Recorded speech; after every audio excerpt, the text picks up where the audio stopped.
Pathology. In digital pathology, it incorporates the acquisition, management, sharing, and interpretation of pathology information, including slides and data in a digital environment.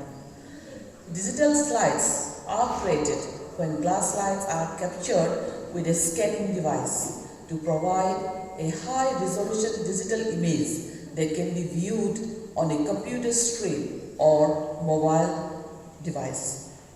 The key point here is that there is no microscope. In digital pathology, the microscope is replaced by a slide scanner linked to a reading station where the image data are assessed. Thus, the pathologist no longer reads the physical slide under a microscope but the digital images on a monitor. So this is the workflow of a digital pathology lab.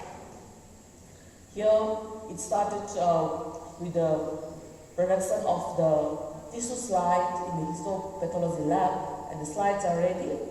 The slides are not taken to a pathology with a microscope, but rather to a slide scanner. The slides are scanned. They are converted into electronic images.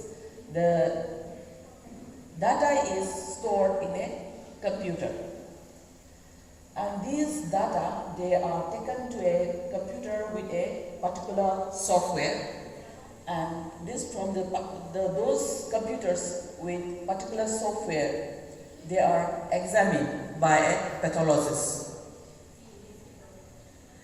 In conventional microscopy, what others have seen when they come to our department or to a pathology lab is rows and rows of microscope with glass slides around. But nowadays, with the invention of digital microscopy, the pathologist will be sitting in front of a computer monitor with a particular software. So, we have to know in digital pathology there is a thing called whole slide imaging. This technology makes digital pathology possible. And this whole slide scanner, it captures an image of a glass slide and it creates an exact electronic replica. It's called a virtual slide. Unlike glass slides, virtual slides are very easy to duplicate. They can be stored in the server and cataloged and shared. And they can be attached to electronic health records, creating the full picture of a patient's health. So there is no work of storing all the slides and the blocks or recutting of the paraffin blocks if we have this whole slide imaging system. And these pathologic images, they are stored in computer, in servers or cloud system, and it can be transmitted over the internet using specialized digital pathology software application. So once it can be transmitted over the internet, there is no limit of sharing a slide image. Another advantage is that we can focus up to high magnification level. And over and above that, there is a new thing called artificial intelligence. This is an automated image tool analysis, and it is based it is for detection, segmentation, diagnosis, and analysis of digitalized images. I will come more in detail in the following slides. This is just a workflow. I will compare the conventional pathology and the digital pathology. In conventional pathology, the tissue comes to the pathologist section in a hospital or in a standalone lab. The slides are prepared, and once the slides are prepared, what we have to do is we usually take it to a pathologist, to the consultant who does the reporting. And if he requires any special stain, any IAC stains, they are done. And it is reported by that person. It cannot be shared at that moment with any other person outside the lab. After reporting, what we do is we go for archiving. The slides are stored, the paraffin blocks are stored, papers are stored. It's a really cumbersome work. And if we need a second opinion from any other person, it has to be carried the slides and the blogs have to be carried manually for a second opinion.